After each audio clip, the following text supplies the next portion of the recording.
What's up, YouTube? Today I'm recording my second podcast, Talking Cards. Today I have an amazing guest. Most of you guys are aware of him. Amazing collector. What can I say, right? And it will be similar to the last one. I will shoot 10 questions. Al will answer them, and later we'll go back to those questions. But before I go into that, I'll say something to our viewers. I believe most of them know you, but I still think it's important. All right. Well, I can't start a video with Andre without saying "What's up" on YouTube. Love that intro much better than mine. But I'm on Instagram as El Rey Collection, and I'm a big, mostly vintage soccer collector, but I do kind of bleed into pre-modern and even have surprisingly a few modern cards. I've been collecting, soccer cards for more than 12 years, and it's been a big part of how I spend my collective hobby time. So again, it's a El Rey Collection. I also do some YouTube videos that focus mostly on vintage players and vintage eras. So but happy to be here as we merge kind of a more vintage guy with a more pre-modern guy here with Andre. No, for sure. And I will leave actually your Instagram will appear at the top, and I will share all the links. You guys should follow, because Al's collection is the best collection I know. So it's just an insane collection, and I think it is a must follow on Instagram. So can I start with this? All right. Yeah. So question number one: favorite card in your collection? Yeah, my favorite card for again, I'm gonna focus just on soccer cards here because I also collect other things. Yes. My favorite one right now, it has to be the 1957 Pele that I recently acquired, and it's not just because it's a fact it's one of the few 57 Pelés, but because of how difficult it was to get. You know how sometimes you talk about the chase, and this was an incredibly challenging chase, and just to have it on the want list for 10 years, track it down in a much more competitive environment like we have today, and to make it happen was pretty big to me. So that's probably right now. But every time you hold a card, Andre, you fall in love with this one. We're so weird like that. We like these little pieces of cardboard. So today it's that. A month from now, it could be something different. Of course, you need to be a little bit more fast, because we'll go back to okay. Question number two: most iconic vintage set ever made, or your favorite vintage set? I know, very difficult question, but what's the first set? My first one is going to jump out. It's going to be the Taddy set, 1907 Taddy set. Okay. Question number two: Maradona, Pele, and Cruyff. Buy one, sell one, hold one. And I'm not talking about any specific card, your sense in the market in general. Buy one, sell one, and hold one. Okay. Buy Cruyff, hold Maradona, sell Pele. Okay, we'll go back into that later. Question number four: your three favorite Portuguese players to collect, because I know you love Portuguese releases. Yeah, Fernando Peroteo, Pepe, and Eusebio. Okay, question number five, and I know the answer for this one, or at least I hope I know. Portugal or Argentina vintage releases, because I know those are two of your favorites. Pick one. I mean, we know the answer, let's be real, but pick one. Yeah, I mean, it has to be Argentina. Okay, no, but great. Both are great. Question number six: what's the best quality you see on the vintage market that will benefit in the long run? If you had to pick something that you believe you should collect vintage because of this one quality alone. Yeah, I would say true rarity. Okay, that's a great one. Question number seven: 1 year from now, do you believe there is a PSA grading office in Europe, or at least is official, even if he's not running? It would be official by December 2023. Yes, I'm going to say yes. Okay. Question number 8. Apart from soccer cards, I know you collect a lot of things. Actually, I'm very similar on that front. Tell me 2 other things that you collect that you also enjoy quite a lot. I know you collect baseball, your Negro collection. I also know you collect Pokemon. So tell me, could be those 2 things. I'm just putting out there. Tell me 2 things that you also enjoy collecting quite a lot. Oh, man. Okay, 2 things. Well, Negro League baseball cards, obviously number 1 on that, and then I'd probably say recently I started collecting and I really enjoy vintage Star Wars figures. Okay, that's amazing. Question number 9. Pokemon or F1? What market do you believe will be stronger in 5 years from now? I know you collect, at least I could be wrong, but I believe you collect some vintage on F1. And I also know you have some amazing cards in Pokemon. So I would love to know, again, I think, first guess. yeah, first guess, I'm going to say Pokemon. Okay. Question number 10, the last one, and this is probably a personal collection for you. 1 word to define your baseball Negro League collection, because I know means a lot to you because of the history. Would love just 1 word to define all the years you end up putting into that collection. Because I really feel you have a strong passion for that. Yeah, I mean historic. Okay. I think is historic. Don't need that will be, we'll go there. Okay, let's go back to the first one. Favorite card in your collection? You said 57, and by the way, congrats on that card. Amazing card. Actually is my favorite Pele. Since I knew about that card even before you show your copy, I always thought that card is just amazing, just special, and so difficult to obtain. I know the Alifa Bologet is quite more popular, or even other Pelés on 58. But I think if 1 person in the hobby should have that card, should be you. I'm not saying this to please you, but I'm always happy when I see someone that puts so much time, that puts so much love into something, getting reward with that. But I would share a little bit more thoughts on that card, how difficult it was to obtain, because I assume was quite difficult.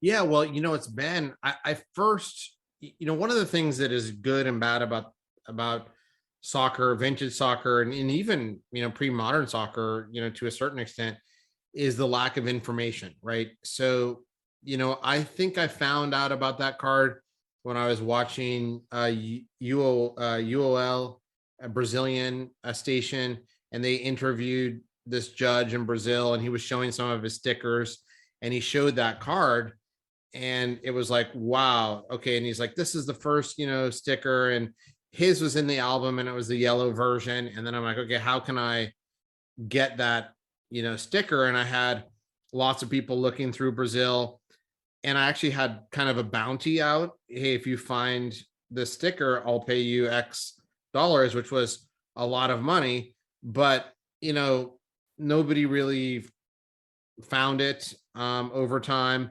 Some copies kind of came through the hobby, or they're like, oh, I know this guy found one, or somebody else, and I just never found them. And that particular sticker has a yellow back and a blue back, and the blue backs, there are many different point values because those were used to redeem for prizes. Now the good news is the blue backs, because they're supposed to be redeemed, don't usually have the back damage you would find on a yellow version, because they weren't pasted into albums. Typically, sometimes they were, but they were used for prizes, so a lot of them got taken out of circulation because people wanted the football or the bicycle, not the little sticker. So, I just kept, talking to my contacts till you find one. And then, prices have gone up so much that people want, a lot of money. But I was able to convince the wife that it kind of was something missing in my collection, and that it was worth, spending a lot of money, that I never try to tell people to spend more money than they have, but I did happen to have money allocated to that so that I could go, make a run and make a solid offer. And it took many months to get the funds to Brazil, to get the ultimate sticker sent to here, and then it took another month to get PSA to grade it, all the documentation of why it was 1957, which they had rejected in the past, but I sent more than 30 pages of documentation to PSA to get them to grade it. So I was really happy when it arrived after all that work. And I imagine, yeah. You know, but I mean, I think a lot of people say, "Oh, you like that one because it's the highest value." Not that. I have other. I have a Alifa Balogue, Balogue from 8.5 PSA 8.5, which is probably worth more. I actually don't.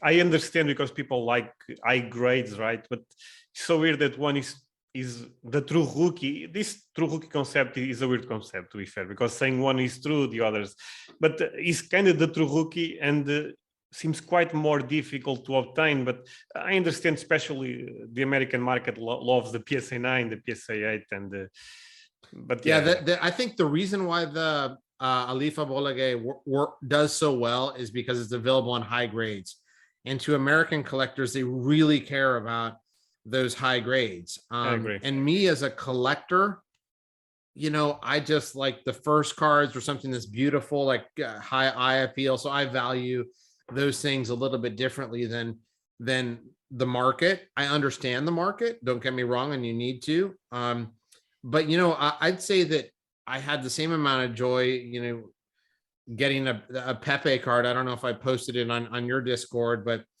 I've been searching for a Pepe card, player, year issued, and I found a 1928 Pepe card. And, the joy of finding that card and getting that card, even though, the value is completely different, is just immense. So, I think that's some of the things that I just tie into what are my favorite cards is the chase of how to get them and how long I wanted them. And then the trades you have to make or the contacts you have to make to get them, because, that's some of the fun part of soccer, getting packages from all over the world, is just really fun. I wish I was a stamp collector. Amazing. Yeah, it's amazing because it's super diverse, right? Searching cards in Portugal, in Argentina, in Brazil, again, it's just an amazing experience. So yeah, I mean, great answer. What can I say? I mean, that's one of the holy grail cards for me in the hobby, without any type of doubt. So congrats again. Let's go back to the question number 2. Most iconic vintage set ever made. What's the name of the set? Because 1907 Taddy set. Oh, so it's a British, issue. There's a few sets that have that just have websites that are dedicated to people that collect the set, and this is a set from the UK. And what I love about that set is that it's so like iconic in terms of what it looks like. I don't happen to have one. I don't have a Taddy laying around, but it's a white background with an oval photograph of the photo. And I know the set. You actually, Futera actually made the exactly kind of like a throwback recently. A throwback set to the Taddies. Yeah. And there's a full website. It's like a cult-like following for this set in the UK. And when you hold these cards, they're just so magical. You coupling that fact with the fact that they issued them in 1907, and then they issued them again on the cusp of World War One, 1913, 14. But those got discontinued. There's some really interesting comparisons on some of the backs. So it has a little bit of this T206 thing that, other things that you would also get if you like the Tingle set from 1950, if you like the Koenig set with the backs from 1938. So I think that adds another element to it as well. But for me, just the beauty of them, the fact you've got some of the early greats of the game, Lord Kinnard, who, really started with the organization of organized football. You've got Steve Bloomer, you've got Billy Meredith. So the checklist is really good with the early British players. So that's probably one of the ones that I most like, but I could have said 7 different sets and given you real reasons why. It all comes down to personal preference. Like Yeah. I don't collect a lot of sets for soccer, but if I was gonna collect sets, it would be like, you know, Taddies and Copes and Koenigs and um Tingles, 1950 Tingles. Are you familiar with that set? With that last one, no. The others, yes. Okay, so Tingles is a really cool set issued for the 1950 World Cup. And it's actually issued in Sweden. And it's great because it has the Brazilian team that lost in the Maracanazo and the Uruguayan team who beat them in the final. So it has, the great Schiaffino who played in Italy, great Uruguayan, great Gija, but it also has all the great Brazilians, Barbosa, Ademir, Jair. So you've got Zizinho. So you've got the great Brazilians, you've got the great Uruguayans. You also have many different other superstars in the set, like Telmo Sada, played for Spain, one of the best Spanish strikers. You've got a unique subset where they actually produced the Team USA. Yeah. And Team USA has an irrelevant soccer history, but in 1950, they beat England 1-0 and knocked England effectively out of the group round. And there's a movie here, I'm sure most people wouldn't watch it, but it's called The Miracle on Grass, like such an amazing upset that a bunch of US players beat England in the 1950 World Cup. And so that team is in there. Very hard to find cards. There's also a Sao Paulo team, which was traveling through Sweden, and there's a Leonidas da Silva card, which is also pretty amazing as one of the key players from the 1930s. He's at the end of his career, but that's a really interesting card as well. So, and then they have back variations, different colors, flamingo backs, tingles backs. So those are fun. That's a fun set to collect as well. So for sure. Again, I don't engage a lot in vintage, but I follow you and other people, and I love the Koenig set. I think looks quite amazing. I also like Einerl. I think those cards are quite beautiful. I like the Bergerman for Muller, Beckenbauer. I think I like beautiful cards basically, and I also love the ping pong cards from Brazil. I think those cards, again, not saying super rare, but I love the look of those type of cards, and I think your choice is also great. And where you're saying, hey, the Koenigs, the Bergmans, and the ping pongs are all cards, right? They're not stickers. They're all beautiful for different reasons. Heinerle also. So you have a tendency, like on those four that you mentioned, are the cardboard cards, which are, in general, there's not as many of those as stickers. No, for sure. So I like all of those sets too. I mean, that's the other thing. Sets are so diverse across all these countries. That's why it's just so interesting to me to collect soccer, and there's something for everyone. If you like to focus on cardboard, well, you could just focus on cards from all over the world, and still that would be a full-time job, right? And there's so many, like the Koenigs, the beautiful embossing and the colors. It's amazing, yeah.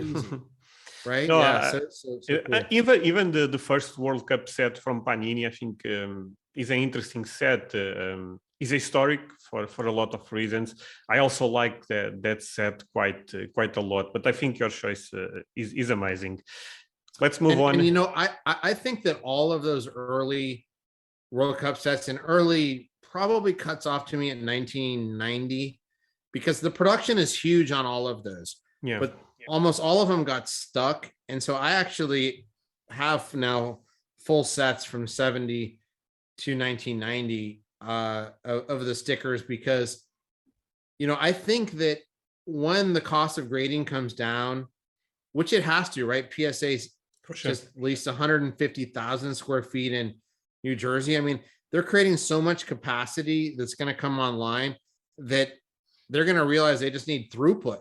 And so, if you could grade those stickers, I bet it could be a set registry thing, and you could have people trying to grade that whole set.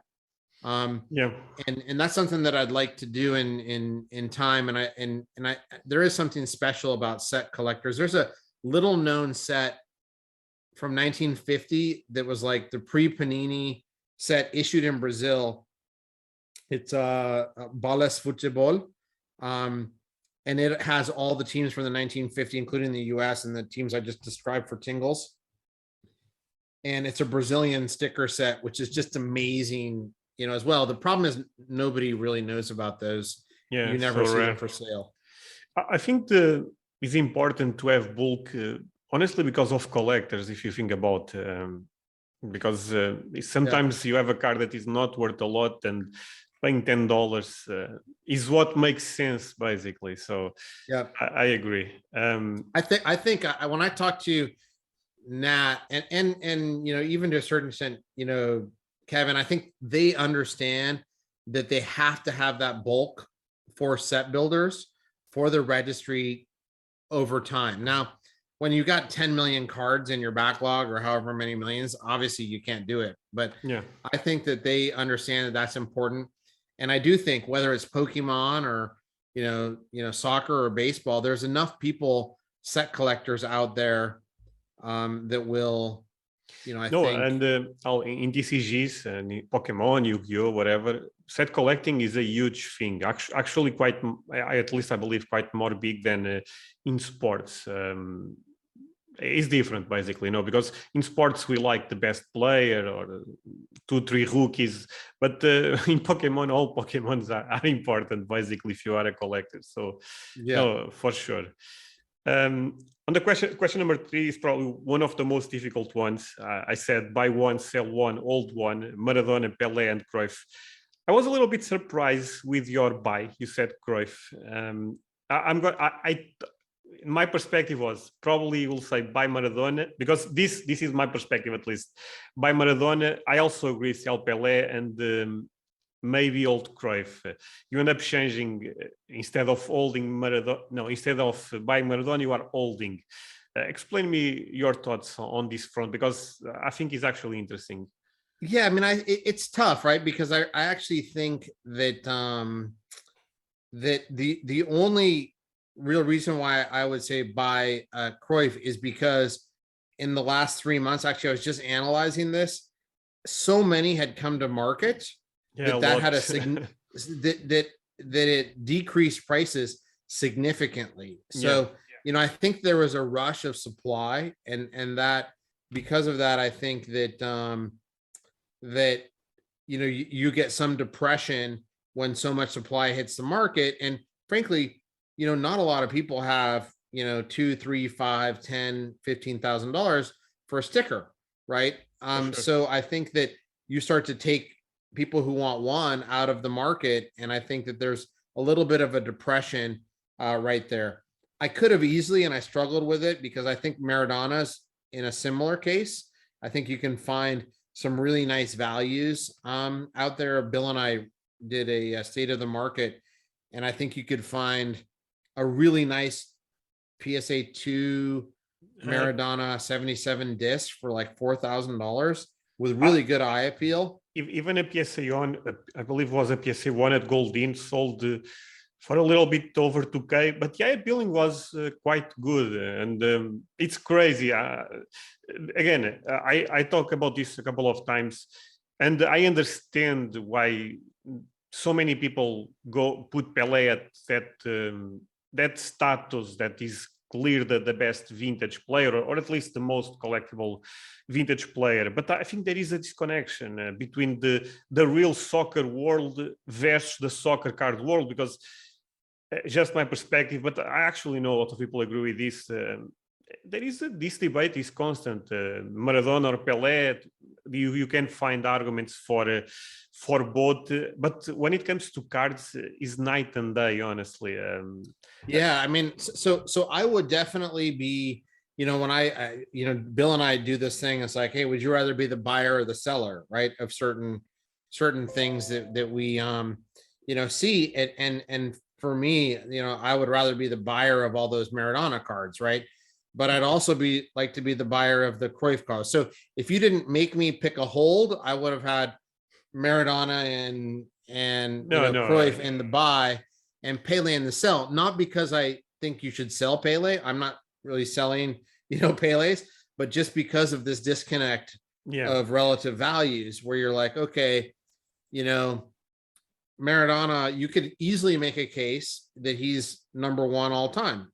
I mean, no, well, a lot of people make that case, because that's why I think it's so funny to see that in this hobby, Pele is a clear number one. And I mean, nothing against, because I think Pele deserves also to be the number one. I just see some opportunity on Maradona. No, I think there's two things here.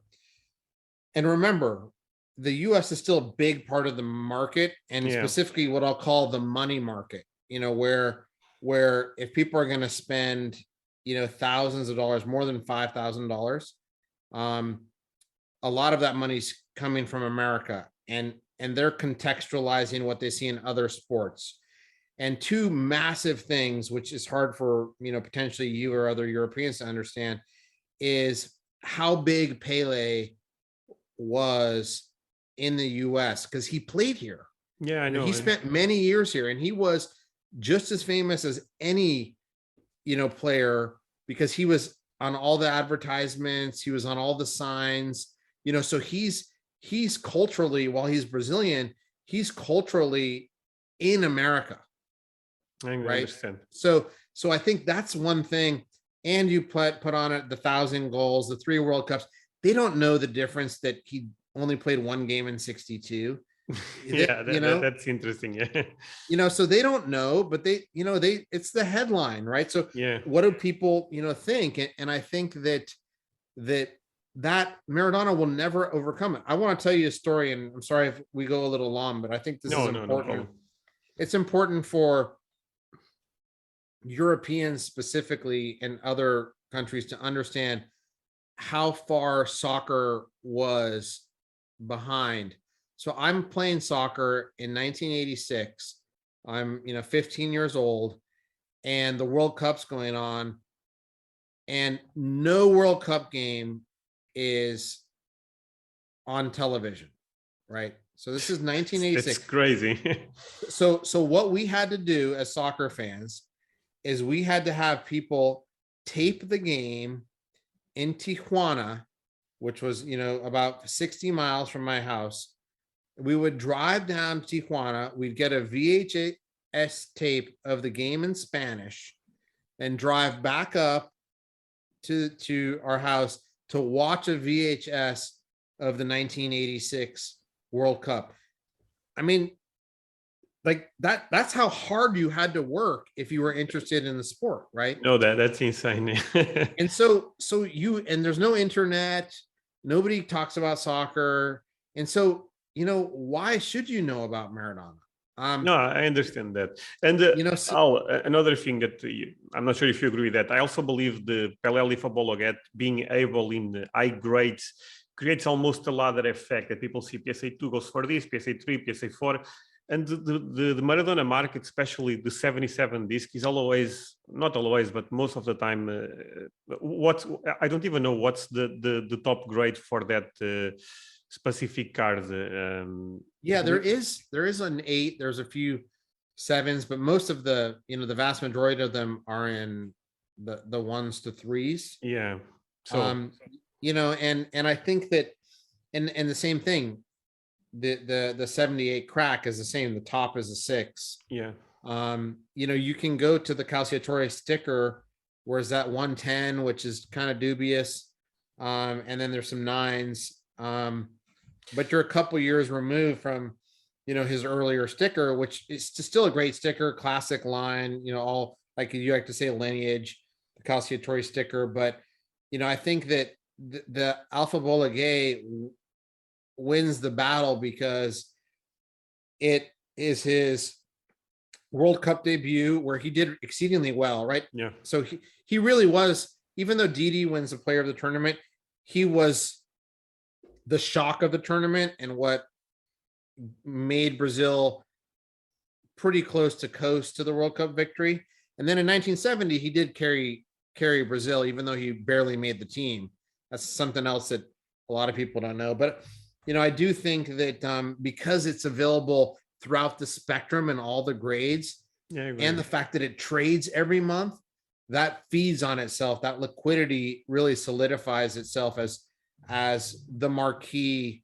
No, there is actually a term for that. Is a ladder effect, keeps going, and people understand the logic on the prices. And if the Maradona keeps sitting on PSA 1, PSA 2, PSA 3, it tends to be a little bit more difficult to see that ladder effect. At least, actually, probably a very unpopular opinion, but I believe the sticker, the first panini sticker for Maradona, have the biggest chance to show that ladder effect, because it's not that easy to find that sticker in PSA 9s, PSA 8s, and they don't come to the market very frequently if you track those, but they are out there. So if in the future those start coming into the market, even if it's not, again, the true rookie, but again, even the Maradona, you can make the same argument.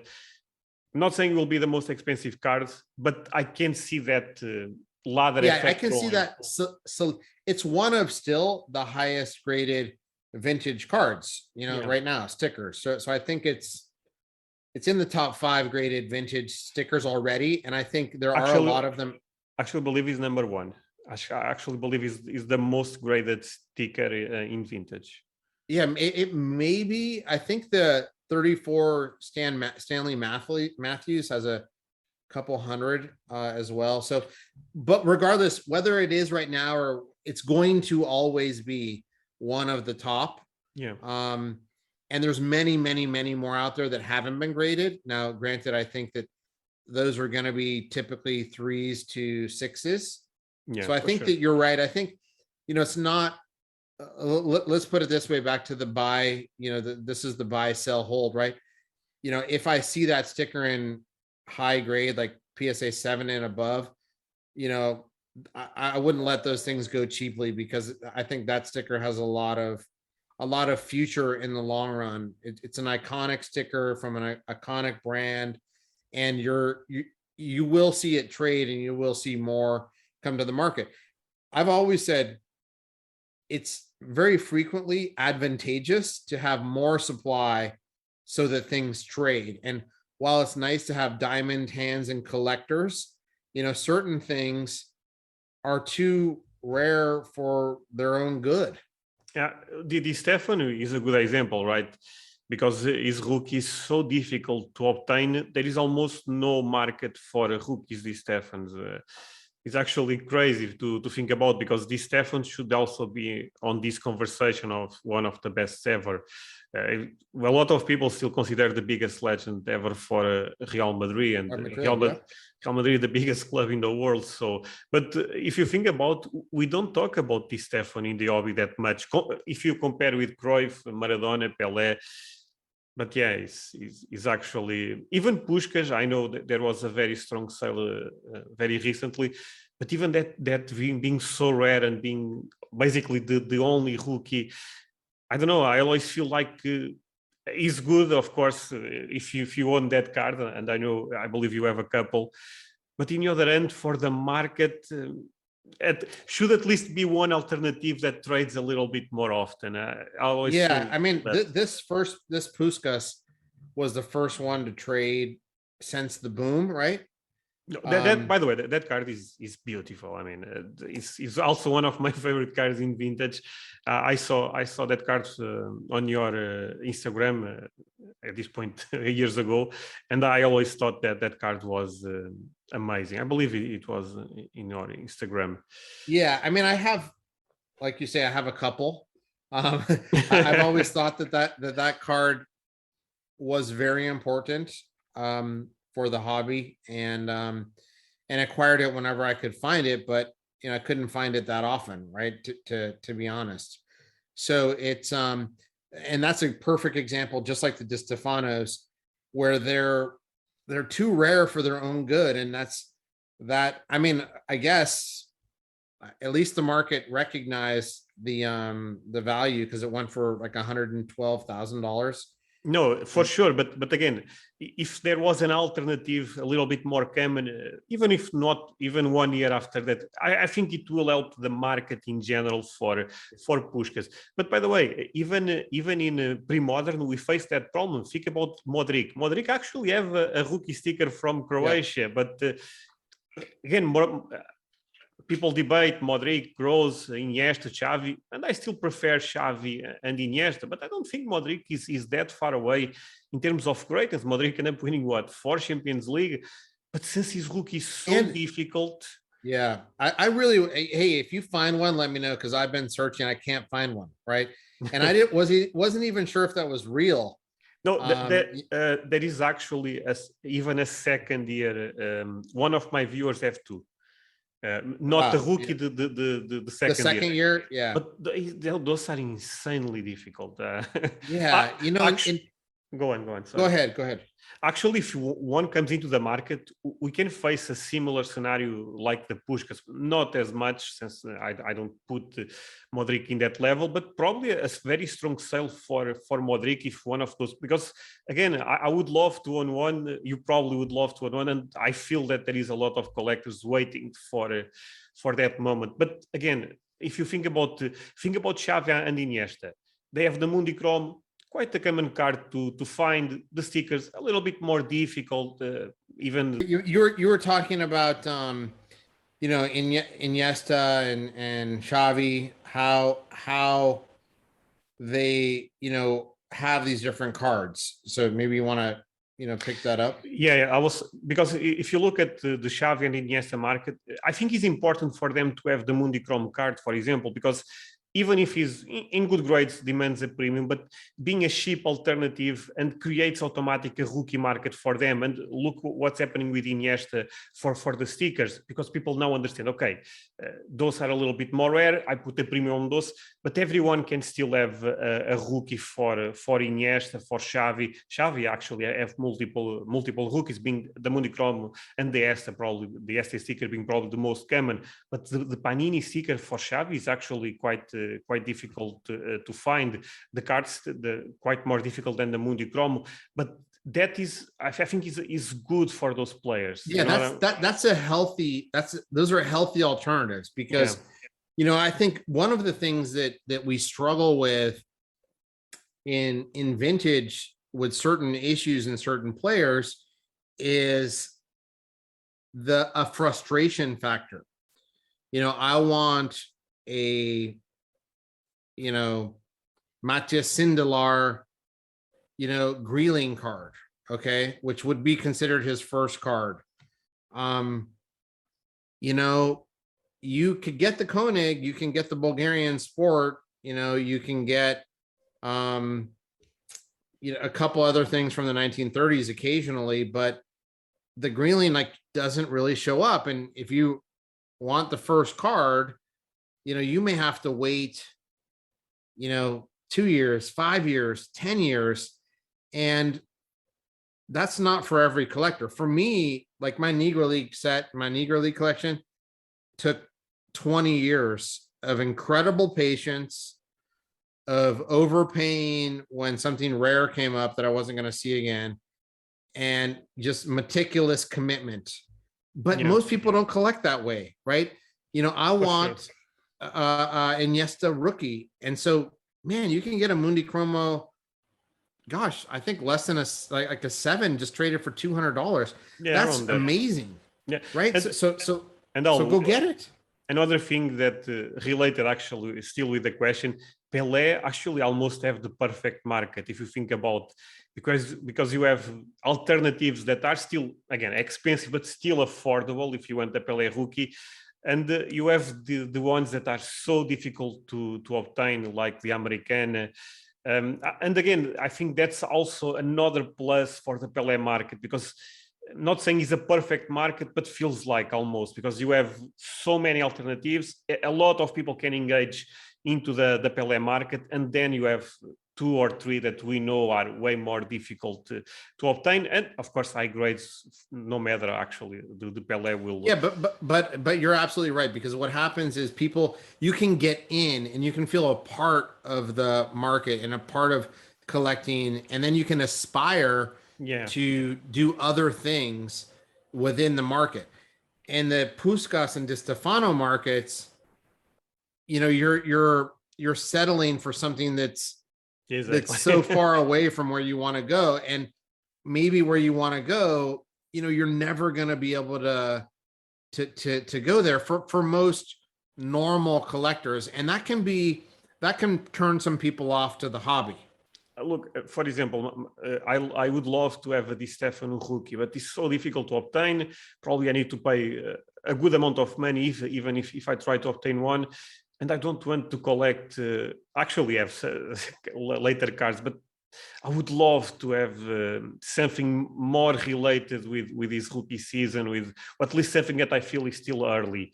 Because again, even if he's 1 year after the original rookie, it will be amazing. But then I need to collect Real Madrid cards. I know that there is other release in Argentina, but it's not. I don't know.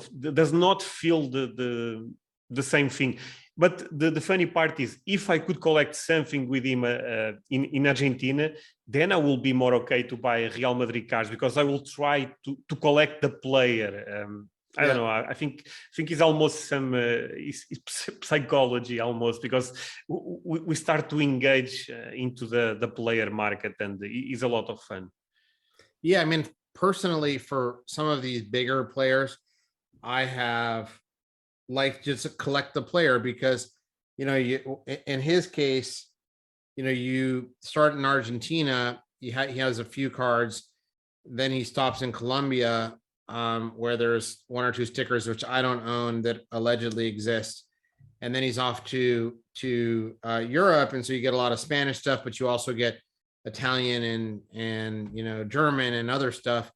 So you kind of put together a very interesting array of global issues of an epic player, and Yep. you know, that's why I like to do my player videos, which not a lot of people watch, but I think it's a good documentation of what's out there, and then you can determine, like, if I was a Real Madrid fan, I'm not, but if I was, then I'd be completely fine with Di Stefano, and I'd pick it up in 1953 and, you know, run out his career to the early 60s and just collect that stuff from him. I agree, but I also think there is a lot of this mentality of having the rookie, and you have the rookie, then you start building from there. You know what I'm trying to say? But even in Europe, because, you know, I felt like the rookie mentality is more American, yeah. Is more American. Like if you talk to the early, like in pre-war, for instance, you know, you may have a Steve Bloomer rookie, you know, 1900, you know, or 1902, depending on which company you ask, Ogden's, and that'll be like the 8th most expensive Steve Bloomer card, right? People will trade the rookie all day long for a Taddy or a Copes or a, you know, Sinclair, because those are rarer, more attractive, more interesting, you know, issues. And that never, like, you can really feel, and that goes for almost all the UK issues, certainly pre-World War One, and even a lot of them pre-World War II. So, you know, there's this premium on scarcity, eye appeal, and that exists over there. But, you know, I've always thought that most Europeans prefer, you know, that eye appeals thing. I don't know when this rookie mentality kind of came over. Maybe it was just in the modern / pre-modern, but vintage, I think most European collectors, the rookie was never really a big deal until maybe recently. Again, I just can talk from my experience. I love to collect rookies. Maybe I'm getting a lot of influence by America, but I don't know. For me, it's the more historic cards on that front.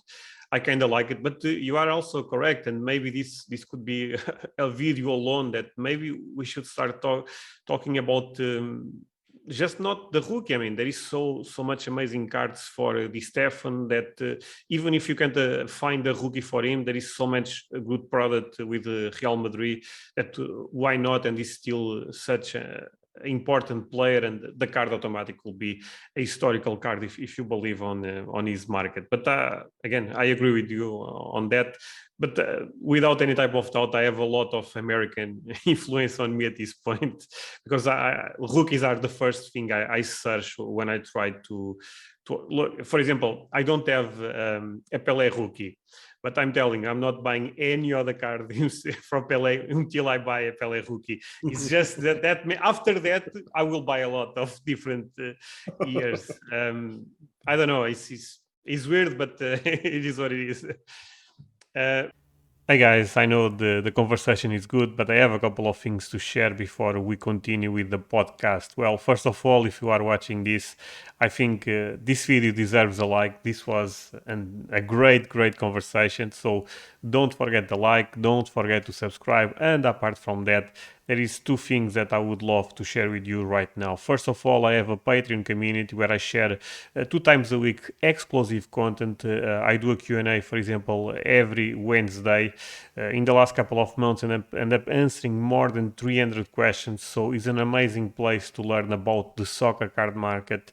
And I tend to say this: if you like my content on YouTube, there is a likely scenario you like my content there. And apart from that, you end up supporting my work. So feel free to check the link on the description if you want to join my Patreon. But let's say you can't afford $10, and that's fine. One thing that is totally free is joining my Discord server, and another amazing place to learn about the soccer card market. We are more than 400 members, and the community there is quite amazing. So both links will be below the video. Check both, leave a like, subscribe, all the good stuff, and let's continue with the conversation. But again, great answer on the buy one, sell one, hold one. And I think the general idea is you see that probably there is at least more room to grow to go with Cruyff and Maradona, since Pele. Not saying Pele can still keep going, because I think if the market keeps doing well, Pele also will see that effect. But again, Maradona seems. But again, I will go to Maradona again. But I think, and your point by Cruyff is amazing, because actually Cruyff, the Polyrex was so rare 1 year ago or 2 years ago. In the last couple of months, we see so much on Goldin, PWCC, etc. That maybe some people are thinking that Seeker is common, which is not the case at all. So yeah, I mean, I would definitely, I'm long soccer, and so I'm I need to calibrate my thoughts on a relative basis. I'm not buying a lot of Pele right now. I mean, I try to, as a collector, I try to fill the holes that I have, and I've noticed again, it's a very American thing. The higher grades just continue to do very well. Yeah. And these mid grades, these collector grades, I think there's a great opportunity to pick up a lot of these, cards for what I would consider reasonable, prices. And, Pele to me is like Muhammad Ali. Here in America, we tend to think Muhammad Ali was the greatest heavyweight ever. If you really look at real true boxing ratings, he's not even close to probably some of the better boxers ever. Just one thing. I'm sorry. I'm actually a big fan of I'm actually a big fan of Muhammad Ali. Cassius Clay, which was his original name, for me is the goat of all the goats. Actually, right. So his history is just amazing. Right. What he did. He's a huge part of American culture. He lights the flame at the Olympics. He wins in 1960 gold medal. His personality, right? So it goes beyond. And this is a point you make when you talk about Beckham cards. If you just looked at the pure, boxing, I don't think you put him as a top 10 boxer of all time. But if you put him as cultural relevant and the key name in boxing, he's always going to be at the top. And maybe another boxer that is nowhere near the top, Mike Tyson, will also be there because of the American, culture. So in a similar way, we have Pele in the American psyche. And I just wanted to, for the people who aren't in America, that's my perception, that they're fully ingrained in, the American culture, whereas some other players like Cruyff, who actually played here as well, and I saw him play as a kid when he played for the LA Aztecs, aren't as much ingrained, and certainly Maradona isn't. Now, if you're a Latin American who grew up watching soccer, then I think Maradona is like at the top of the top because you saw him and you remembered him. Yeah. No, and look, I grew up knowing that Mike Tyson was the baddest man in the planet, all these stories. And I actually ended up talking a similar topic in the last podcast. Ronaldinho is a good example. Ronaldinho, of course, ended up winning Ballon d'Or. But Ronaldinho is not only the Ballon d'Or, he ended up changing football at one time that things ended up a little bit boring, and Ronaldinho was such a, I mean, if you saw basically. Yeah, he was magic, right? Exactly. It was just something, the creativity and the, like he was a magician with the ball. Yes, look, stats are amazing, and I think when we start talking about the best ever, that makes a little bit more sense. But some players are bigger than stats, and Ronaldinho is a good example. Alan Shearer for Premier League is a good example, and in vintage for sure there is also a lot of example. Even again, Mike Tyson, if you look at his profile, it was good, of course, but there is bigger in terms of records way. But Mike Tyson was a phenomenon. I mean, everyone knew Mike Tyson. I remember we paid for a pay-per-view and we were like 18 seconds late to the fight and it was already over. Yeah. And we lost like our $50. We're like, what? Because that was Mike Tyson. He could just go in and he could end it. And that was crazy. And Mike Tyson, until he lost, he actually was having problems selling because of that, because people thought it was not even worth to pay for the pay-per-view. So it's just again, it's something that you need to experience. I did not experience Mike Tyson, to be fair, but my father tells me that he was basically the baddest man in the planet, and Muhammad Ali probably even in a bigger scale, if I had to. Yeah. And so that was my only point that I wanted to make, is that you can be the biggest. Like, I don't think I could ever imagine a time that in the US Pele is not more important than Maradona from a collecting standpoint because of this cultural, tie-in. I agree. Which is very much what Muhammad Ali has in boxing. It's going to be, I can't see anyone usurping his hold on what it means to be the greatest of all time, right? In the culture, regardless of what statistics and analysis and historians say was more important. Like, to me, Maradona putting Napoli on his shoulders in what's the best league of the 1980s, which you probably didn't, see a lot of this, but he took the worst team, a team on the edge of relegation, to the best league, to win the best league with a bunch of people who had no business playing in the Serie A.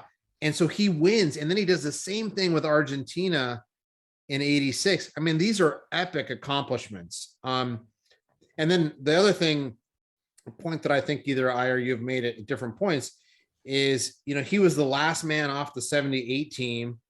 So he was very close to winning a World Cup there. And then they were in the finals in 1990. So he easily could have won 3 World Cups on subpar. Well, maybe not, the 78 team wasn't subpar, but he really could have done the same thing that Pele did. Just like R9, was on the squad in 94. He gets the win. So you could equate that to the 62 win for Pele. He was in the final in 98, besides all that weirdness where they lose to France. And then they do win in 2022. So R9, was one game away from, having 3 World Cups too. So, which a lot of people don't remember. So anyway, I don't even remember what we're talking about, but No, fun to talk about this stuff. we need to move on, or otherwise this will be super long.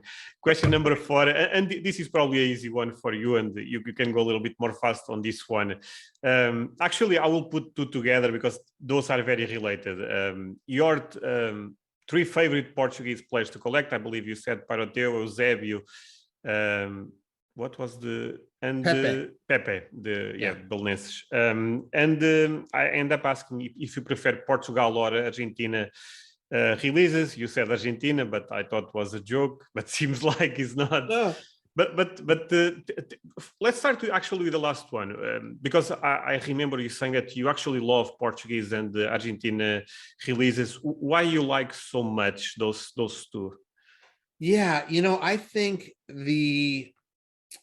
they're so different from anything else that exists. So in the case of Argentina, you have all these interesting shapes, like intricate shapes, and so you have triangles, you have pogs, you have shields, you have photographic cards, you have, so the variety of the Argentina issues is insane. And then the checklist, the amount of players, a lot of the great players from South America gravitated to play in the Argentine league, so you had, great, Paraguayans like Arsenio Rico. So the checklists are amazing. A lot of the early, Argentines that would go play for Italy, Combi, Monty, Orsi. So the checklists are amazing. The variety of cards are amazing. There's photographic, there's, really artistic. They're very, very unique cards. And it's a small country like Portugal. So, and then Argentina's history's had a lot of, dirty wars and, difficult times. And in Portugal, for much of the early history or early 20th century, was one of the poorer countries in Europe, and you can feel that in the stickers. They're extra thin. They're trying to save money. They're hard. They weren't made to survive. They were made to entertain for a short period of time. So when you touch them, you're like, I can't believe this survived. The texture of the paper, the art, the unique artisticness. Like a lot of the Portuguese stickers will have the guys standing straight up, full body, poses, and they're always like straight, like standing up like soldiers. Pele, not Pele. Eusébio Rookie is like that. I mean, there is a couple, but one of the most famous is Portuguese, right? The one I'm thinking about, the 61. 61. There's Estrellas de Bola. There's two. There's 3 other ones if you want to include the little portrait, but I don't really consider that one. But yeah, he's standing straight up, like a soldier. So I think, when you touch them, they feel old. They have a different, texture. You wonder how this survived. This very fragile, piece survived all these years. And, I think on the edge, Argentina, just because of the breadth of players, to me, Eusebio's one of the most important players. I just love collecting him. I love his story, his youth from Mozambique, coming there, how, the dictator wouldn't let him leave Benfica. That's also kind of weird, how close they got in 66 and how England had to change the site of the game, move the game at the last minute, make them spend all this time on a bus to get the advantage. I feel like that's so unfair. I don't know. Oh, one thing, I know Pele says, because I saw this comment on Discord a couple of days ago, that Pele says Di Stefano was the best player he played against. But actually, when I was a kid, I remember an interview of Pele in the Portuguese news, which was quite crazy at the time. They ended up interviewing Pele and and Eusébio, and Pele said Eusébio was the best player he ever played against. So Pele, to be fair, contradicts himself a little bit on that. But I actually never forget that he said Pele was the best player. I'm sorry, Eusébio said. Eusébio, yeah. I mean, I think from, I like to read like history, and it feels to me like he was, like an R9. I can imagine, like just that explosive speed and the ability to shift the weight and make a defender look foolish, but with just a tenacity and a shot that was, accurate and just incredibly forceful. And he was a personality that could take over a game, and, just with such desire to win and do whatever it takes. Like, that's what I feel like Eusébio, and that's like, I feel like I would want to be as a player, right? Well, I actually, there is a player right now that I believe is similar, is Mbappe. I think Mbappe and Eusébio, of course, completely different eras, but this style, explosive, I think is actually quite similar. So it's interesting to see that comparison, because people also compare Mbappe and Ronaldo. So you are correct on that front, because those three actually believe are quite similar. And the history, look, a lot of collectors, not collectors, I'm sorry, a lot of fans of football in Portugal, they still put Eusébio ahead of Cristiano Ronaldo, even if I don't agree, because his stats for Cristiano Ronaldo are so insane. But some people that still remember saw Eusébio play, that they say, no, Pele, I'm sorry, I'm saying Pele for some reason. Eusébio was the best by a large margin in terms of talent, and maybe, I mean.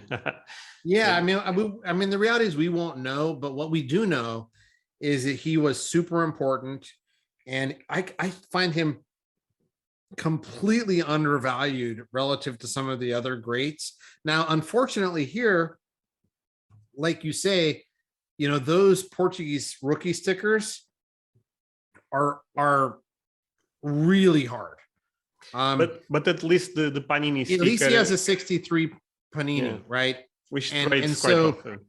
And I love that sticker. It's an iconic set, so, and it has the nameplate variation, the yellow, which makes an added level of difficulty if you want to. But also think about that. Imagine if Eusébio did not have that Panini sticker, his market probably will be even weaker. You know what I'm trying to say? That sticker is actually important for the Eusébio market, even if there is early stuff that is quite more rare, but that sticker is important. It is a good entry point for people that want something, and the sticker is beautiful.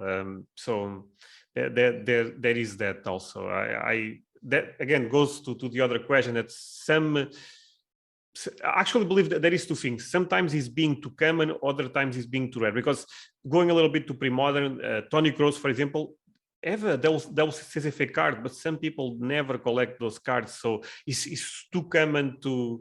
Is also the opposite as versus the Modric. Modric is too rare, Kroos is too common, and that's also quite bad, because if there is no type of rarity, or if there is a very niche product like the CCF, the market becomes very difficult for those players. At least I feel that. Yeah, and I think like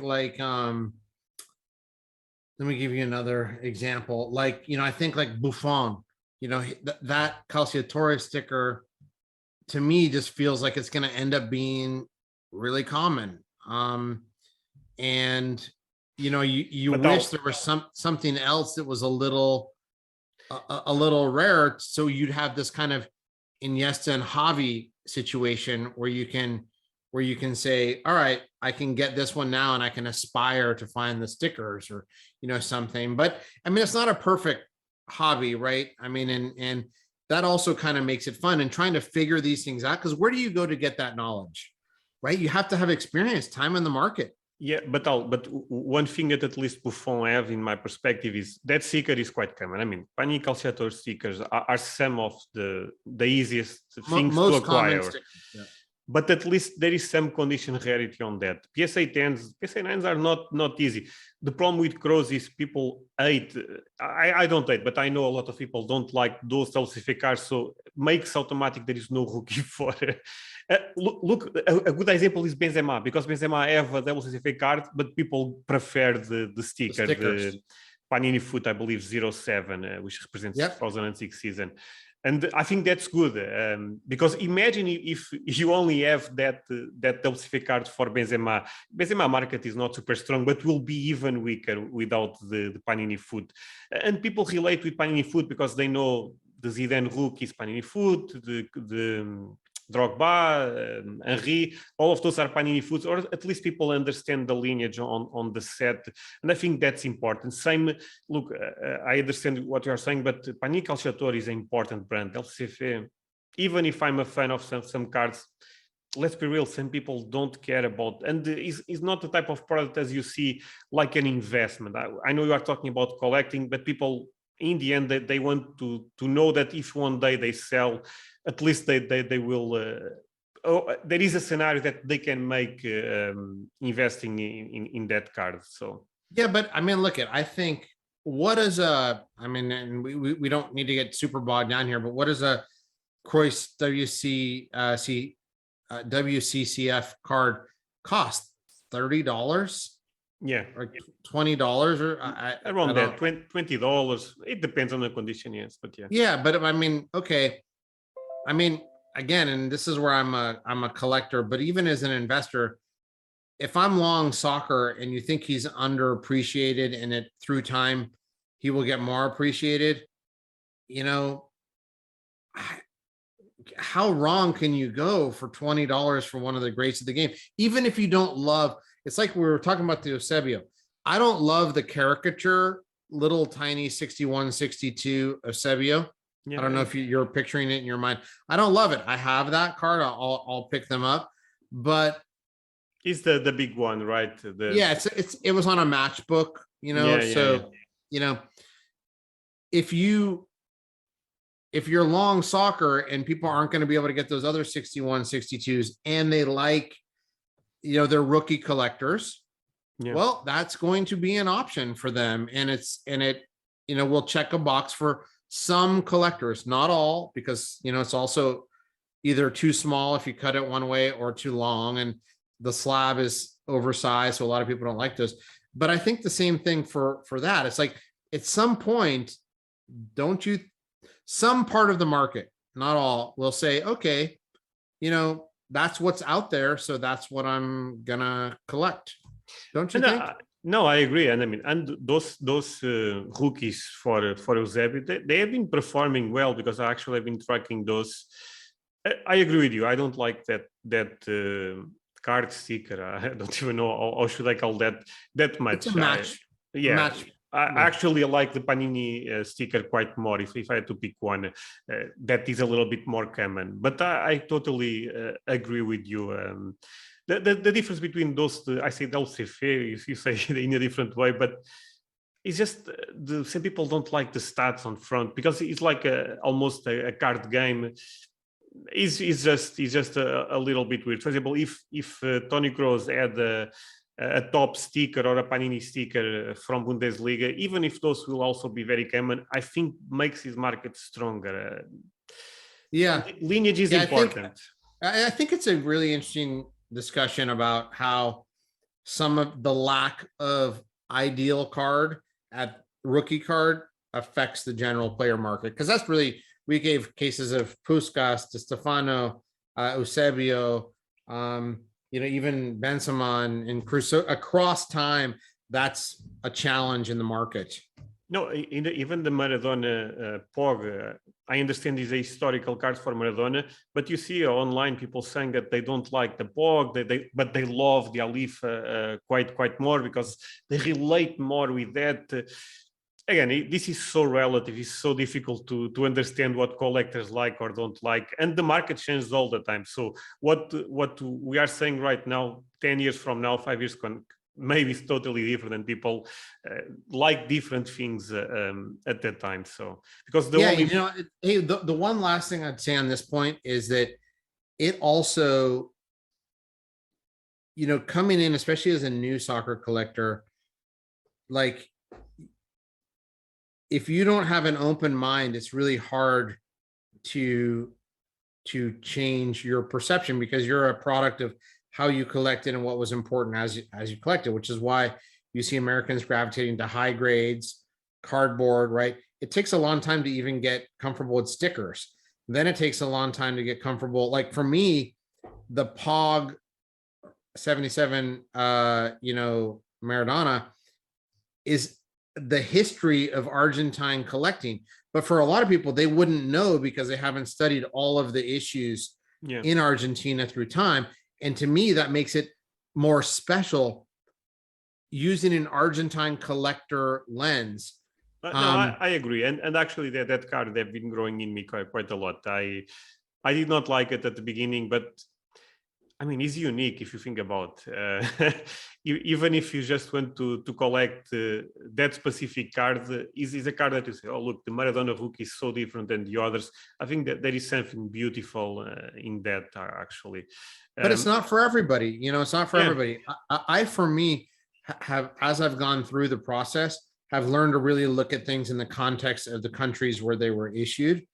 And that has helped me not only really enjoy it, but be incredibly flexible in how I collect, not trying to put an American mentality on everything, because that usually doesn't work, whether it's card collecting or politics or whatever, right? No, I 100% agree with you. But to finish this, actually, you said that you like Eusebio. Eusebio, I guess we don't need to talk a lot because Eusebio is Eusebio. But what about Piroteo? Because he's a player that people don't talk a lot. But if you look at his numbers, I mean, they are insane. Insane. But right? people don't talk about him. Right. Well, so when I start to research, players and read about them, he was just one of those guys that just was like, this guy was absolutely insane. Like, and I think I've posted a couple times on different, on the vintage one for sure, but I don't know if I posted on yours. There was an article somebody wrote about being the most prolific goal scorer you've never heard of. And he was absolutely crazy, goal scorer in the same way that Pepe was. And then Pepe had, a really tragic accident where most people think that his mother accidentally poisoned him, and he, got food poisoning and unfortunately passed away at a very, young age. But he was also a prolific goal scorer and a force in the 1928 Olympics, and really had an amazing future ahead of him, and is still very revered in Milanese, right? So, I just, when I read these stories, you kind of connect with people. That's what I generally do through my collecting. But I think about the lives that these players had, but it's funny that even in Portugal, when we talk about the greatness, what's the best Portuguese player? Eusebio and Cristiano Ronaldo are automatic.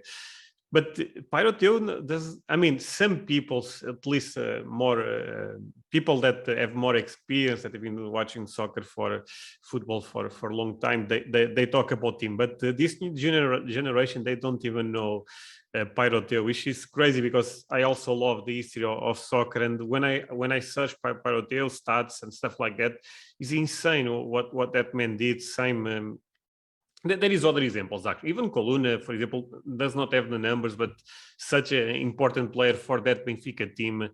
And Eusebio's not Eusebio without Coluna, right? Actually, I could be wrong. I believe Coluna have 2 Champions League, but Eusebio only have 1, because I believe Coluna was already part of the team. I'm not totally sure, but I think you may be right. And he started, I mean, his career started 55, 56. So he was there 5 or 6 years before Eusebio was there, but he was great on his own and a great leader. But him and Eusebio together were really just magic, right? Like the Scottie Pippen to Michael Jordan type situation. And I don't think, like, I would have probably put him as probably 5th. I would have put Cristiano Ronaldo on there, and then I would have put Coluna. But do you know anybody that collects Coluna? I mean, like, no, almost in nobody, Portugal, right? in Portugal, I actually know some people that they collect all the Portuguese greats, Coluna, Paul Futre. But yeah, in a general way, Aguas, in a general way, is very difficult to find love for those players. But I actually saw you, I believe, yesterday doing your show with Bill, and you said that I believe you said if I'm starting right now, I probably look at players that other people are not looking. I think Coluna probably a very good example of a player that just needs some love at one point in time, and these cards can gain a lot of track. And again, should. I mean, he is super important, player. Just because he's not on, a lot of people start when they start collecting, especially if they don't know a lot about it, just using these lists. Oh, the FIFA top 100, right? So they start with these lists. Oh, the top, and if you start to dig a layer or two underneath, you clearly find that those lists are incomplete, right? And a lot of time they put strikers on those lists. Of course, we know Eusebio, Di Stefano, Puskás, but football is more than that. So, and those lists sometimes don't tell you that. That's why it's so deep. Coluna probably will never be on one of those lists, but Coluna was as important as Eusebio for Benfica, and Benfica appreciates Coluna quite a lot. There is a lot of I'm not sure, I'm missing the word, but it's not awards, but they talk about Coluna quite a lot when there is a big event and stuff like that. Of course, look, Pele is the king. There is no doubt about that. If you go to Estádio da Luz, you have a big statue of Pele, and Pele and Cristiano Ronaldo for Portuguese people are different level, but again, Coluna is an amazing example that a player that should get a little bit more love in the hobby. So yeah, and then the 5 violins, which are not very well known. I have Correa. I have I collect all those guys. So my Portuguese list is probably about 15 or so different players, maybe even more, because I go into pre-modern with Figo. So I like collecting the Portuguese stuff, but it's really magical for me. The stuff vintage. from the 1975 and back is just magical. Look, I will say it. I don't think pre-modern in Portuguese release are not pre-modern are not that special. I actually agree with you on that, but the vintage are actually quite beautiful. So yeah, let's move on to the next one. And the next one is the question number 6. You said the best quality for vintage is through Rarity, and I actually agree with you on that front, especially if you compare with pre-modern, where condition Rarity tends to be, there is exceptions, but tends to be the only thing that we should focus. But certain cards in vintage, they are so difficult to find. I think to Rarity, it depends how we want to define. If true Rarity is pop 2 at best, pop 3, maybe there is not a lot of that in soccer. But if true Rarity is, for example, pop 20 in the next 5 years, I believe there is a couple of cards that will fit that role. Can you share your perspective on that? Yeah, I mean, I think, and again, this is a double-edged sword, because you don't want things to be so rare that they never trade, you can't find them, and it discourages collectors. But I think we talked about Puskás. I'd be shocked if that pop, which right now I think is 12, went above 30 ever. Yeah. Right. And same thing with some of the Di Stefano cards. I'd be shocked if they went above 10. Some of the ultra rare early English issues, like Circus Girl, like Geo Smith, I'd be shocked if went over 5. Really, there's just that rare, 1800s cards that just didn't survive 120 years and 2, world wars with bombing, all over the country. So, I think that that can be good, but in general, I think it's good because there's enough other issues that aren't that rare that nobody can get, that you can typically get something of most players, even if it's not the exact rookie. There's like a stand-in rookie, like Puskas. We talked about the rookie, but then you've got the 54 A, B, and C, which you can find that card. So you could pick that up and feel pretty good about it, that it's one of the earlier available cards. So I think that it's the rarity is helpful, but it also can hurt. And I think that what I've seen in the market lately is that rarity has been getting the values, whereas some other things where it's just condition rarity, they've been softer.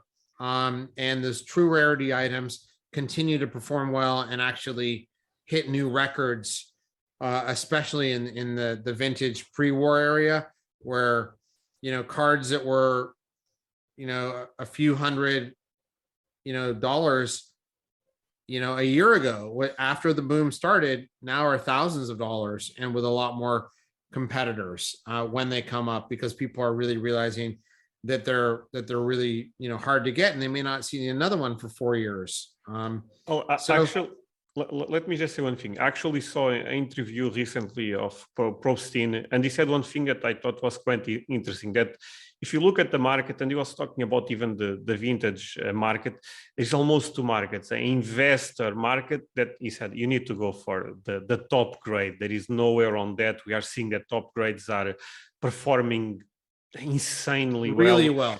And there is the other market, there is the collector's market. He ended up sharing a couple of examples in baseball vintage, which I don't know a lot, but he said that certain cards are so easy to find in PSA 2, PSA 3, PSA 4, and still amazing cards to collect. But if you try to find the PSA 8 for a specific baseball player in it, it's crazy expensive. And he said that he believes that we'll end up seeing more of that there will be two markets, the collector's market. And not saying the collector's market cannot have an appreciation, because if there is more demand, if there is more people entering vintage, for sure even those cards can appreciate quite a lot.